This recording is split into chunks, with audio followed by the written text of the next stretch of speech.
넘어가겠습니다.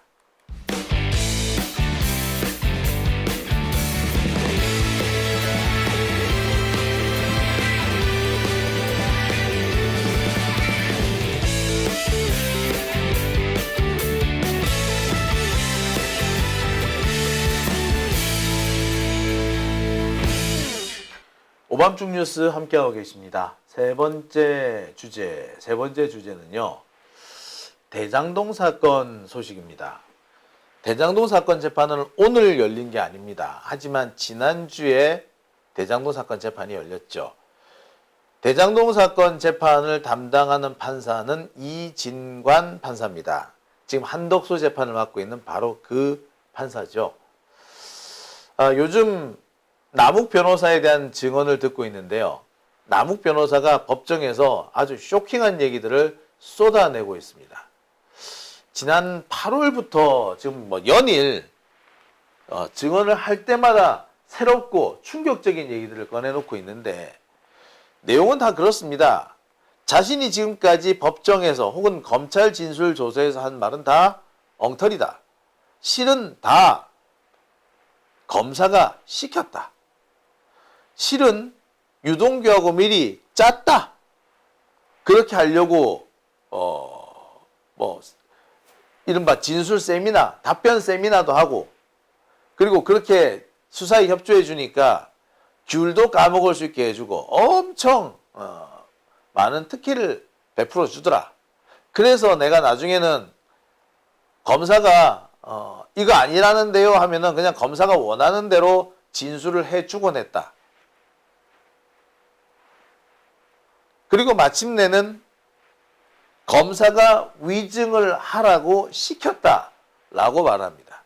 그 전까지는 검사가 거짓 증언을 유도하는 형태였다면, 그래서 직접적으로 거짓 증언을 교사하고 사주한 사람은 유동규였는데 이제부터는 검사가 거짓말을 하라고 나한테 지시를 했다. 그 얘기가 이번 재판에서 나왔습니다. 지난 목요일에 나온 얘기인데요.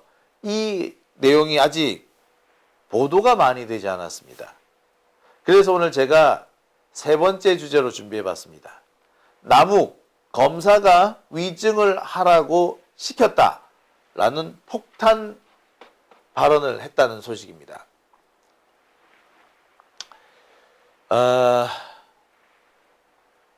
이게 지난주에 나온 기사인데요.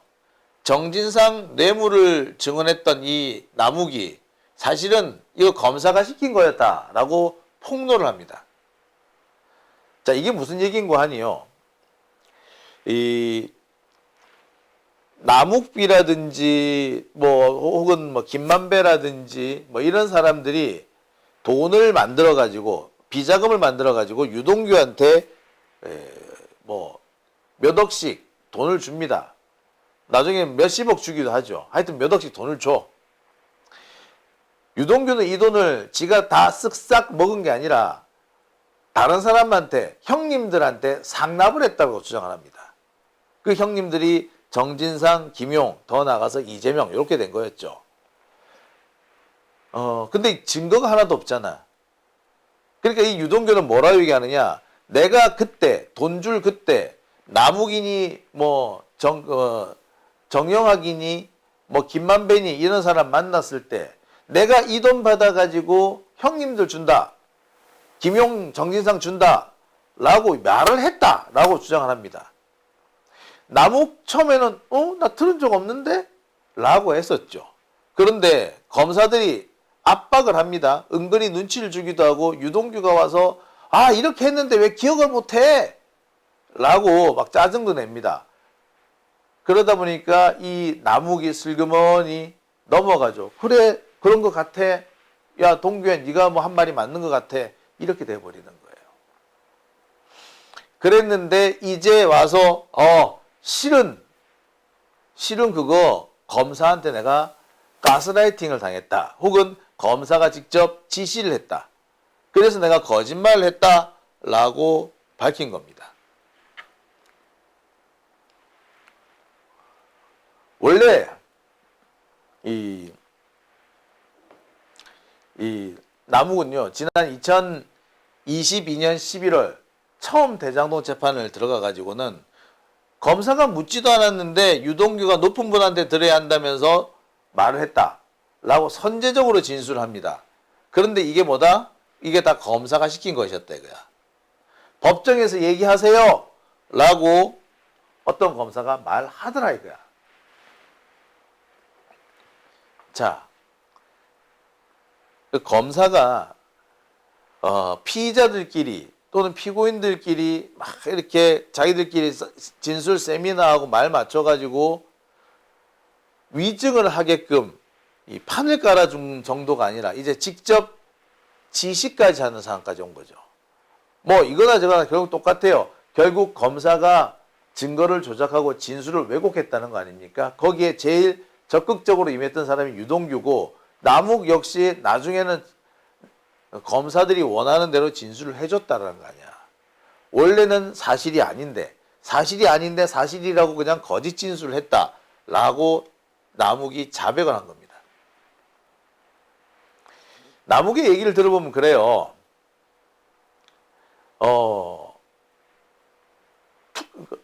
유동규가 이상한 소리를 한다는 거야. 들어본 적이 없어. 들어본 적이 없는데 유동규가 자꾸 내가 그랬어. 내가 정진상한테 돈 준다고 했어. 기억 못해? 나중에 이 돈이 다 이재명 거라고 내가 너한테 얘기했잖아. 그랬지? 기억 못해? 그런데 여기 검사가 거들죠. 아, 왜 기억을 못해? 그러니까 남욱은 나중에 어떻게 됩니까? 그래, 네 말이 맞겠지? 하면서 유동규의 진술이 맞다라고 말해주기 시작하는 겁니다. 매일매일 이렇게 불려가서 왜 기억 못하냐라고 이렇게 닥달을 당하다 보니까 나중에는 맞나? 아이씨, 그게 맞나? 이렇게 혼란까지 오더라는 겁니다. 그리고 그때마다 유동규가 와가지고 내가 이렇게 말했는데 왜 기억을 못해?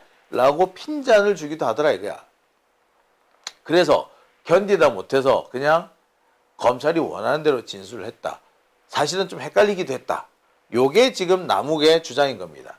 남욱은요, 지금 계속해서 법정에서 이와 같은 주장을 펼치고 있습니다. 판사가 물어요. 진짜요? 그때 그 상황이 어떻게 됐어요? 하고 디테일하게 물어봅니다. 심지어 어느 검사가 그렇게 시켰나요?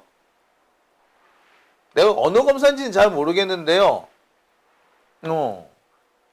귤을 까먹고 조사받으면서 아주 편하게 받았습니다. 네.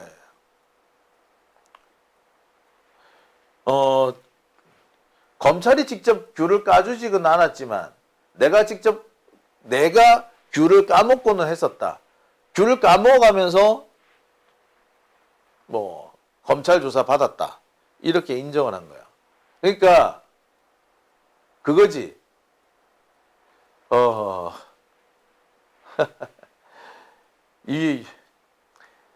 그 유동규하고 검사는 이 남욱한테 자신들이 원하는 진술을 얻어내고 그 진술을 얻어내기 위해서 귤도 까주고 아니 귤 먹으라고 갖다 바치기도 하고 그랬던 겁니다. 그리고 그 대답이 안 나오면은 야, 왜 기억을 못하냐면서 닥달을 하기도 하죠. 그리고 마침내는 검사가 법정에서 정원 잘해주세요. 정원하세요. 이렇게 정원하시면 돼요. 라고 시키기까지 하더라는 겁니다.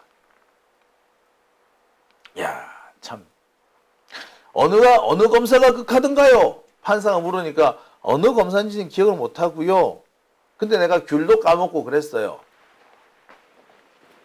자, 어느 검사인지 기억을 못하지는 않겠죠. 기억을 할 겁니다.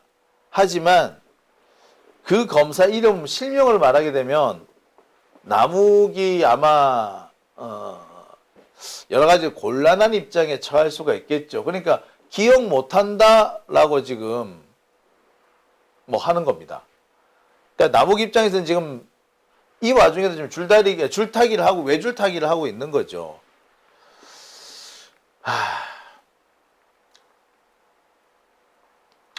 자, 정말 충격적인 거는요. 그 유동규를 계속해서 남욱한테 보내가지고 약간 그 진술을 짜 맞추게 합니다. 그러니까 조사를 진행하다 보면은 남욱이의 이 진술이 막힐 때가 있지 않겠어요? 남욱 같은 경우 생각해 보세요. 지가 안 했는데 진실이 그게 아닌데 자꾸 진술이 이게 맞다라고 유동규의 진술이 이게 맞다라고 자꾸 윽박 지르게 되면은 집단은 얼마나 깝깝하겠어. 차라리 유동규한테 니 뭐라고 얘기했냐고 물어보고 그게 맞춰서 답해주고 뭐 그러고 싶지 않겠어요? 그런데 마침 검사들이 유동규를 남욱한테 보내줍니다. 그래서 유동규하고 남욱하고 막 이 얘기를 하고 검사실 같은 데죠. 거기에 가지고 앉아가지고 이야기를 맞추는 거죠. 말을 맞추는 걸 합니다. 심지어 그 자리에는 검사나 검찰 수사관이 같이 있었어. 그래서 둘이서 말을 맞춘 겁니다. 이렇게 하자. 이렇게 맞춘 거야. 이렇게 기억해. 내 기억, 유동규 기억이 맞는 거야. 뭐 이렇게 말이에요. 그렇죠? 이게 네, 이걸 자, 이와 관련해 가지고 남욱 변호사는 이렇게 얘기합니다. 나는 솔직히 유동규하고 얘기할 때 무슨 얘기인지 잘 모르겠더라. 나는 기억이 없어. 근데 자꾸 맞다고 하니까 나중에는 뭐 그런갑다? 라고 하게 되더라. 이제 남욱이는 여기서 자기는 적극적으로 거짓말한 게 아니라 나는 외부로부터 주입을 당했다. 주입을 한 사람은 검사하고 유동규야. 이렇게 주장을 하는 거죠. 잘 말해서 내 잘못은 없다. 내가 잘못한 게 아니다. 뭐 이렇게 얘기를 하고 싶은 겁니다. 아무튼 지금 남욱이 하는 얘기는 결국 내가 지금까지 법정에서 한 진술들은 다 거짓말이다. 거짓말이다. 이 말이지. 아, 참. 야, 참. 기가 막힐 노릇이죠. 예. 자, 이런 기사도 하나 나왔습니다. 이건 지난번 그 재판에서 나온 건데요. 남욱이 지난번 법정에서 이런 말을 합니다. 이 정진상한테 돈이 흘러갔다라고 유동규가 주장을 해요. 유동규가 남욱한테 3억인가를 받거든요. 근데 그 돈을 어디다 썼느냐?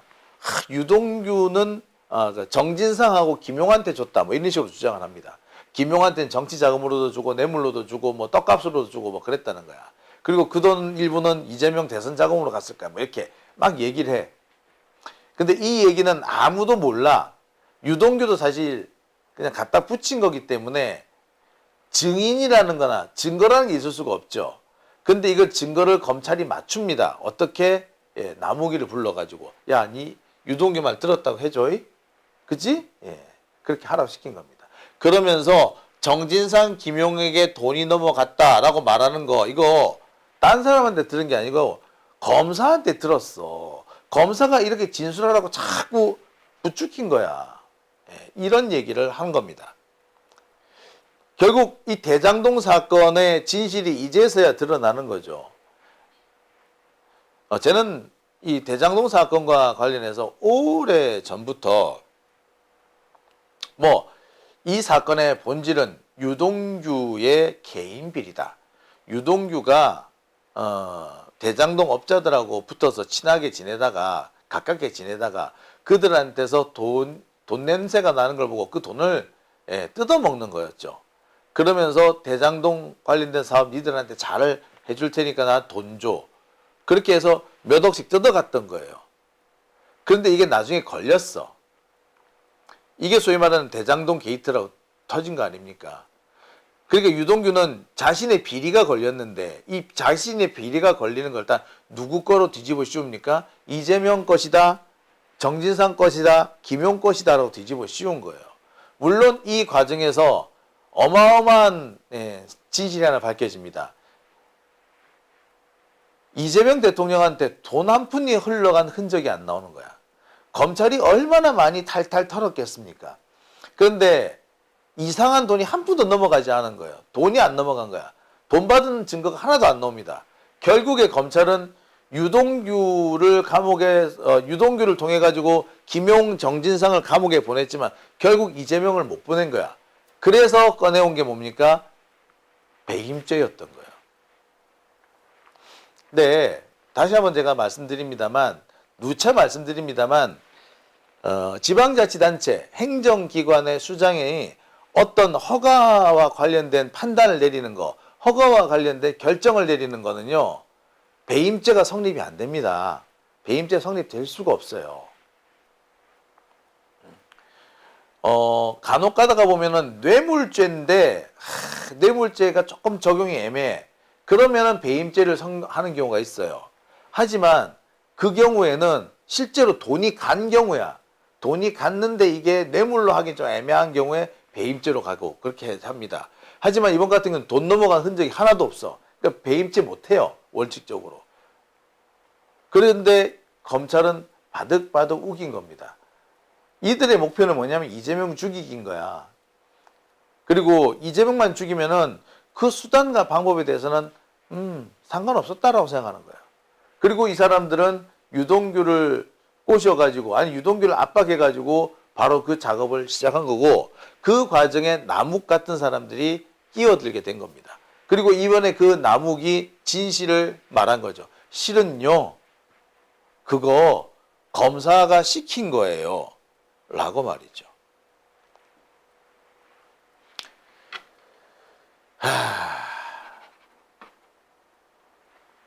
자, 이 사건 담당 판사는 이진관 부장판사입니다.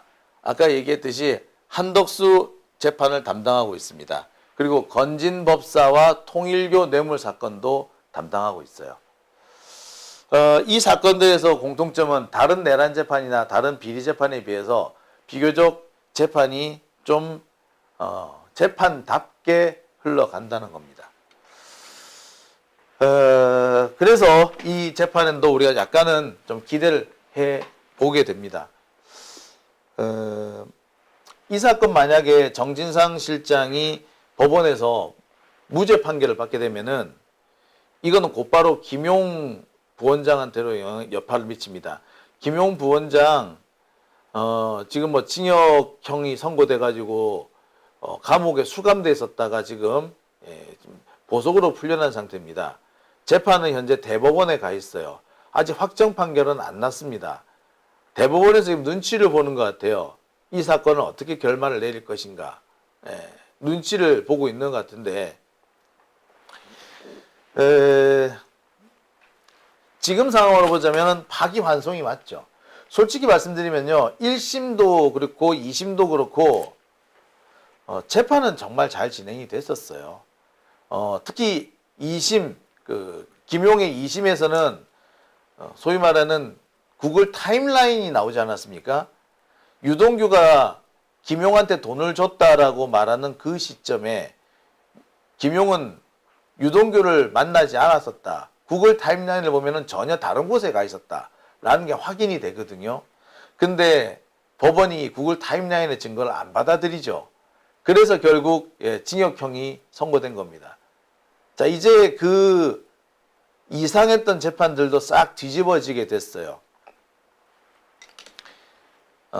만약에 이게 정상적인 대법원이었으면 벌써 대법원에서 파기환송 판결이 났습니다. 근데 지금 대법원, 조의대 대법원이 일부러 지금 시간을 질질 끌고 있죠. 이걸로 이재명을 다시 올가맬 수 있지 않을까 헛꿈을 꾸는 것 같기도 합니다.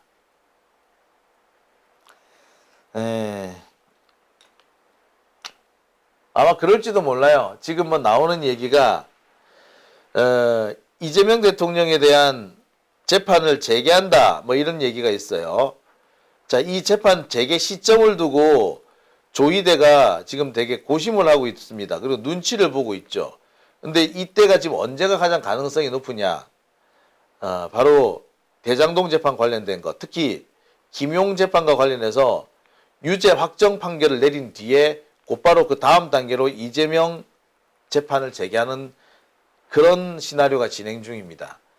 여기에 플러스가 될 수 있는 것이 바로 이진관 부장판사가 맡고 있는 정진상 실장에 대한 대장동 재판입니다. 여기에서 우리는 지금 무죄가 나올 걸로 확신합니다만 이게 유죄가 나오게 돼버리면 이걸 근거로 해서 대검은 김용에 대한 유죄 확정 판결을 내릴 것이고 김용 유죄 확정 판결이 나면 곧바로 이재명 재판도 재개하겠다. 뭐 이런 식의 지금 시나리오를 짜고 있다고 해요. 시간이 없습니다. 지금 뭐 너무 세게 밀어붙이면 안 된다는 식으로 뭐 민주당 내에서 헛소리하는 사람들이 있다고 하는데 그러다가 정권 잃고 이재명도 잃고 시민들도 있습니다. 더 늦기 전에 빨리 조치를 해야 한다는 생각이 드네요. 오밤중 뉴스 함께하고 계신 지금 시각 12시 47분 지나고 있습니다.